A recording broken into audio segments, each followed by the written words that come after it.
Hello rider, তুমিও কি তোমার বাইক নিয়ে রাইড করতে চাও? তাহলে চলে আসো কমিউনিটি অফ অ্যাডভেঞ্চারের সাথে। কমিউনিটি অফ অ্যাডভেঞ্চার তোমাদেরকে রাইড করাবে। আজকে আমাদের বাইক রাইডটা হচ্ছে নিউটাউন থেকে সুন্দরবন, আর এটা হচ্ছে আমাদের গ্রুপের অ্যানিভার্সারি রাইড। এই রাইডটা শুরু করা হয় নিউটাউন আকাঙ্ক্ষা থেকে। আমার বাড়ি থেকে গ্রুপের জয়েনিং পয়েন্টটা ছিল 2 কিলোমিটার দূরে, যেহেতু আমি আস্তে আস্তে বাজারের মধ্যে ফেসে যাই। আর আমাদের গ্রুপটা আগে কন্টিনিউ করতে থাকে আমাদের ডেস্টিনেশনে। আর আমার জন্য আমার আশানুদা দাঁড়িয়ে যায় আমাকে নিয়ে যাওয়ার জন্য।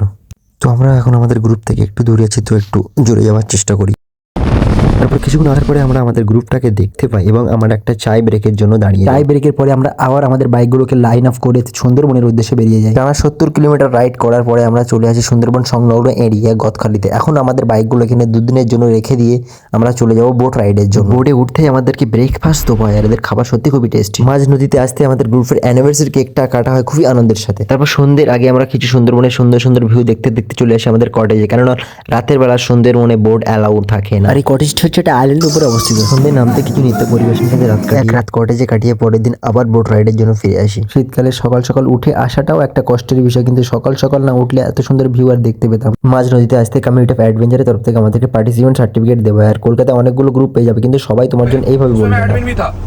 लेकिन वहाँ पे दिक्कत क्या होता था, हर चीज में ना वो लोग पैसे में बांटते। फॉलोअर्स है तो हम जाएंगे तो हम लोग का ट्रीटमेंट अच्छा होगा, हम लोग राइड सीख पाएंगे।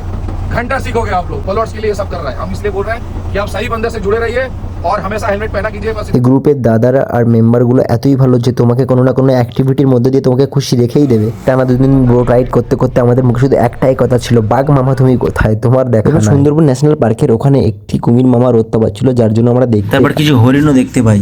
তুমি যদি প্রকৃতিকে ভালোবাসো তাহলে তুমি সুন্দরবন একবার এক্সপ্লোর করতে পারো। দ্বিতীয় দিনে সন্ধ্যা নামতে আমরা সুন্দরবনকে বাই বাই করে বাড়ির দিকে ফিরে আসি। এখন তুমিও যদি কমিউনিটি অফ অ্যাডভেঞ্চারের সাথে রাইড করতে চাও তাহলে আমাকে কমেন্টে বলতে পারো।